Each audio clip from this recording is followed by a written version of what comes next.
अस्सलामु अलैकुम वरहमतुल्लाहि वबरकातुहू नहमदुहु व नुसल्ली अला रसूलिहिल करीम अम्मा बाद।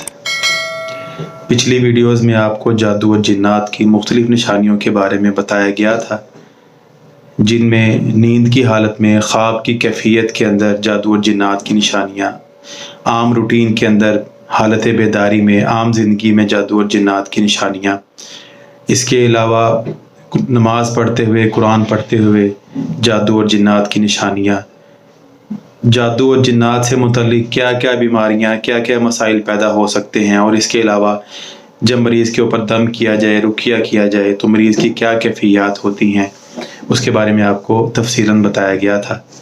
आज की वीडियो बहुत अहम है। इसमें आपको जादूगर की पहचान के बारे में बताया जाएगा, जादूगर की निशानियों के बारे में बताया जाएगा, या वो लोग जो गैर शरई तरीके से इलाज करते हैं उनके बारे में बताया जाएगा, उनकी निशानियां बताई जाएंगी। हमारे माशरे में बहुत ज़्यादा लोग जादू के तोड़ और रूहानी इलाज के नाम पर लोगों को धोखा देते हैं और जादू का इस्तेमाल करते हैं। तो ऐसे लोगों की पहचान के लिए ये चंद निशानियाँ अपने ज़हन में रखिएगा। जिन लोगों में ये निशानियां हों उनसे इलाज से बेहतर है इंसान बीमार ही रहे, क्योंकि जादू करने वाला और जादू करवाने वाला दोनों दायरा इस्लाम से खारिज हैं। हम जादूगर को कैसे पहचानें? जो निशानी आपको मैं बताने जा रहा हूँ, इनमें से कोई एक भी निशानी किसी रूहानी मालिज के अंदर या आमिल के अंदर पाई जाए तो उसके जादूगर होने में कोई शक व शुबा नहीं रहेगा। ऐसे लोगों से, ऐसी निशानियों वाले अफराद से कभी भी इलाज मत करवाएं।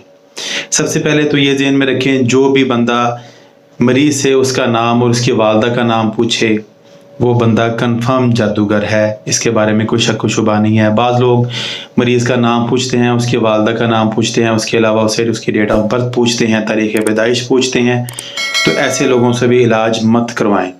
इसके अलावा कुछ लोग मरीज़ की कोई चीज़ तलब करते हैं, इस्तेमाल शुदा कपड़ा जो उसने पहना हो, धोया ना गया हो, उसको मंगवाते हैं, जिनमें से कमीज़ हो सकती है, शलवार हो सकती है, टोपी हो सकती है, बुनियान वगैरह हो सकती हैं, ये मंगवाते हैं। इसके ऊपर कोई अमल करते हैं, फिर उसको बताया जाता है कि तुम्हारे अंदर ये प्रॉब्लम है, मरीज़ को उसका मसला बताया जाता है। ऐसे लोगों से बिल्कुल इलाज मत करवाएं, ये कन्फर्म जादूगर लोग हैं।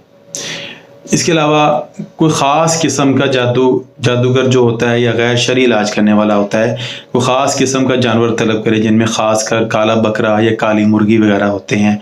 बाज़ लोग बकरे की सिरी मंगवाते हैं काले रंग की, या जानवर मंगवा कर उसको ख़ुद ज़िबा करे। बाज़ लोग उसकी गर्दन मरोड़ देते हैं मुर्गी की। बाज़ लोग होते हैं कि वो उसको किसी कब्रिस्तान में या किसी वीरान जगह में जाकर ज़िबा करते हैं, उसको फिर वहाँ पे फेंक देते हैं। या बाज़ लोग ऐसे भी होते हैं, वो मरीज़ से 1.25 किलो गोश्त मंगवाते हैं, बड़ा गोश्त 1.25 किलो लेके आएँ। दाल माश मंगवाते हैं, उसके ऊपर कुछ अमल करते हैं, उसको मरीज़ को देते हैं कि आप जाके किसी गंदी जगह पर फेंक दें, किसी वीरान जगह पर फेंक दें, किसी कब्रिस्तान में फेंक दें, किसी नाले में फेंक दें, किसी नहर में फेंक दें। तो ऐसे लोगों से बिल्कुल बचना चाहिए, एहतियात करनी चाहिए। बाज़ लोग किसी लकड़ी के ऊपर या किसी कागज़ के ऊपर कुछ आड़ी तिरछी लकीरें खींच देते हैं, जिसकी कुछ समझ ना आ रही हो कि ये क्या लिखा हुआ है, वो मरीज़ को देते हैं कि इसकी धुनी लें या इसको आप पानी में घोल कर पिएं। जब तक कुछ समझ ना आए इसके ऊपर लिखा हुआ क्या हुआ है, उसको मत इस्तेमाल करें, कभी भी उसको इस्तेमाल ना करें। ऐसे मरीज़ के ऊपर ऐसे वज़ाइफ पड़े जाएं जो किसी के समझ में ना आए, ये ऐसी ज़ुबान में उसको लिख कर दिया जाए, तवीज़ बना कर दिया जाए जो किसी सूरत में उसको समझ ना आए इसके ऊपर लिखा क्या है, तो उसको मत इस्तेमाल करें। ऐसे लोगों से इलाज मत करवाएं। मरीज़ के ऊपर अक्सर लोग कपड़ा डाल देते हैं जिसमें चारों खानों के ऊपर कुछ लिखा होता है, या हरूफ लिखे होते हैं, या खाने बने होते हैं, या उन खानों के अंदर नंबर लिखे होते हैं। तो ऐसे लोगों के पास मत जाएं, ऐसे लोगों से मत इलाज करवाएं। इसके बाद मरीज़ को जादूगर एक ख़ास मुद्दत के लिए लोगों से अलग रहने का हुक्म देता है कि किसी ऐसे कमरे में या ऐसी जगह पे रहो जहाँ सूरज की रसाई ना हो और कोई बंदा तुमसे आकर ना मिले। इसके बाद मरीज़ से इस बात का मुतालबा किया जाता है कि ख़ास मुद्दत तक पानी को हाथ नहीं लगाना, ख़ुसूसन गुस्ल नहीं करना, अपने आप को गंदी हालत में रखना है। बाज़ लोगों को हालत जनाबत में रखा जाता है, गुस्ल ना करने पर मजबूर किया जाता है कि गुस्ल नहीं करना आपने, इस कैफियत में आपने इतने दिन रहना है। ऐसे लोगों से कभी भी मत इलाज करवाएं। अमूमन 11 दिन, 21 दिन या 40 दिन का कहा जाता है, 41 दिन भी होते हैं इसके अंदर। تو یہ تمام علامات اس بات پر دلالت کرتی ہیں کہ جادوگر کا جن جس کی مدد سے جادوگر لوگوں کی مدد کرتا ہے وہ عیسائی جادوگر ہے۔ تو اس لیے ایسے لوگوں سے علاج کروانے سے پرہیز کریں۔ اس کے علاوہ مریض کو کچھ چیزیں زمین میں گاڑنے کے لیے دی جاتی ہیں کہ آپ یہ چیز لے جائیں، کسی ویرانے میں جا کر دفن کر دیں، یا کسی قبرستان میں دفن کر دیں، یا کسی گزرگاہ کے اندر دفن کر دیں۔ ایسے لوگوں کے پاس بالکل نہ جائیں، ایسے لوگوں سے بالکل پرہیز کریں۔ یہ لوگ علاج کے نام پر آپ سے جادو کروا رہے ہیں اور غیر شرعی کام کروا رہے ہیں، آپ کو دھوکہ دے رہے ہیں۔ جادوگر کچھ ایسے الفاظ مریض کے سامنے پڑھے یا بولے جس کی آپ کو سمجھ نہ آئے، یا بالکل خاموش آواز میں کچھ پڑھے، اونچی آواز میں نہ پڑھے، تو اس کو مجبور کریں کہ جو اس نے پڑھنا ہے وہ اونچی آواز میں پڑھے، ورنہ ایسے لوگوں کو آپ بالکل بائیکاٹ کر دیں کہ جی ہم تم سے علاج نہیں کروائیں گے، اس سے پہلے جو تم پڑھ رہے ہو ہمیں واضح آواز میں ہمارے پر دم کرو یا پڑھو جو بھی پڑھائی تم کر رہے ہو، اور اس بات پر غور کریں کہ وہ جو پڑھائی کر رہا ہے کے اوپر، وہ جو آپ کے اوپر پڑھائی کی جا رہی ہے وہ قرآن و سنت سے ثابت ہے یا نہیں ہے، مطلب قرآنی الفاظ ہیں یا نہیں ہیں۔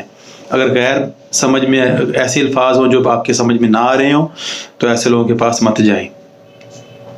بعض اوقات ایسے بھی ہوتا ہے کہ مریض کو بتانے سے پہلے جادوگر مریض کے متعلق اس کو دیکھتے ہی بتانا شروع کر دیتا ہے کہ تمہارا یہ نام ہے، تم اس جگہ سے آئے ہو، تمہیں یہ مسئلہ ہے، تمہارے ساتھ جادو ہے یا تمہارے ساتھ جن ہے۔ تو ایسے لوگوں سے بالکل پرہیز کریں۔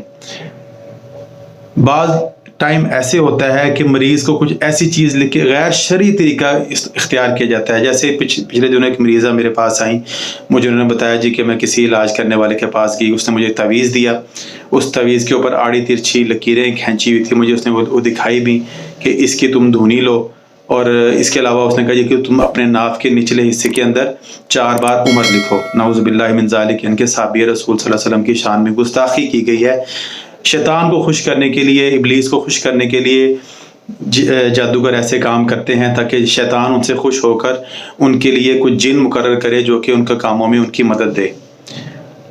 اب یہ سب چیزیں آپ غور کیجئے گا جب آپ کو یہ باتیں معلوم ہو جائیں کہ کسی بھی انسان کے اندر جس سے آپ علاج کروا رہے ہیں اس کے اندر یہ سب باتیں ہیں، ان میں سے کچھ باتیں موجود ہیں، تو خبردار ایسے لوگوں سے آپ بالکل دور ہو جائیں، ورنہ کہیں آپ پر یا کسی پر بھی نبی صلی اللہ علیہ وسلم کا یہ فرمان صادق نہ آ جائے کہ جو شخص کسی کاہن یا نجومی کے پاس گیا اور اس نے اس چیز کی تصدیق کی تو یقیناً اس نے اللہ کے نبی صلی اللہ علیہ وسلم کی نبوت کا انکار کیا۔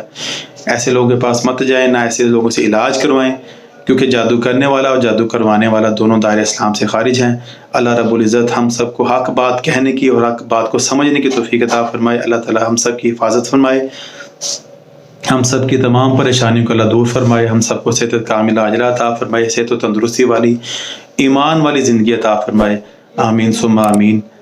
السلام علیکم ورحمۃ اللہ وبرکاتہ۔